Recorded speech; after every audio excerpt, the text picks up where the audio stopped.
Good morning. This is AA Cowgirl Gina. Today I'm going to tell you some things on what I had to do toward getting my electric on my homestead. That pole up there, you see, that's the one I had to buy. You may notice I put my security lights up. I put them on that tree all the way across to my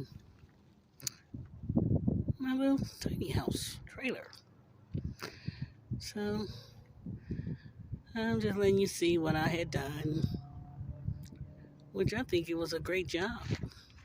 But let me go back to what I needed to tell you guys about a few things. Among my expenses of what I had to do to hook up. Well, one thing in this little rural area, I had to buy a satellite from a network, which was a pretty good one.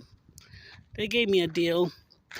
The other one wanted me to pay more money that I didn't have at the moment in order to get the satellite up in the network because I was within 500 feet away from another area, which could have gotten me hooked up for a better price. But at that time, I didn't have the money, so I was forced to do that. See this big pole here? That's the pole I had to pay for, too. Not only did I have to pay for the pole, I had to pay for that line. You see that line going all across that pole? Remember I told you, when you get a homestead, make sure you find land that has an electric pole and with a transformer on it. Don't forget that. And that was helpful because the land cost a little bit more money, but it was well worth it because you get something without one. It can cost you within the thousands of dollars to hook up your electricity. And I'm going to show you another thing I had to do. You may see those plants down there. I put them down myself, which was great. They're doing such a good job. The other thing I had to do, along with this big pole, along with the electric wiring and everything, I had to buy that little box there, the meter, that I had to buy as well. You have to get one of those, else you can't get hooked up. The meter pole, that meter, along with this pole, I think I paid approximately about $3,000.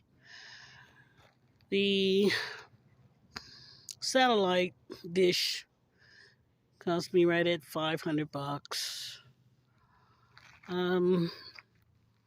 The contractor,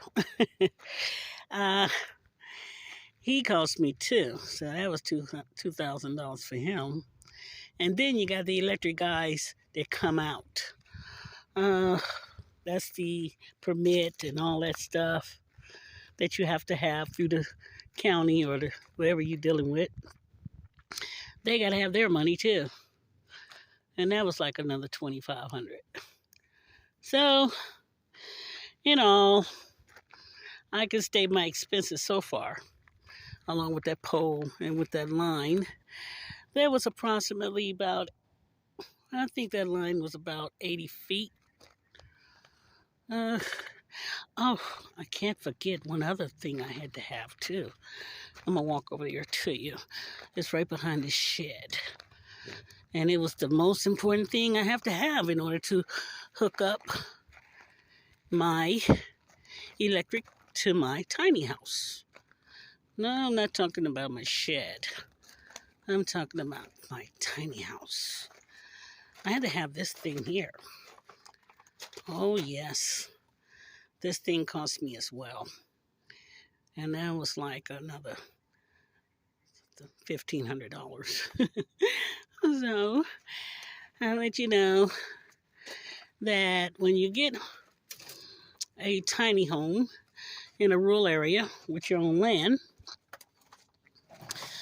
you will have to pay for expenses to get hooked up unless you want to be off grid. You want to be off grid and do solar, that's fine. That's up to you. Maybe a lot cheaper. But I wanted electric because that's the way I was raised. Maybe someday I'll do solar.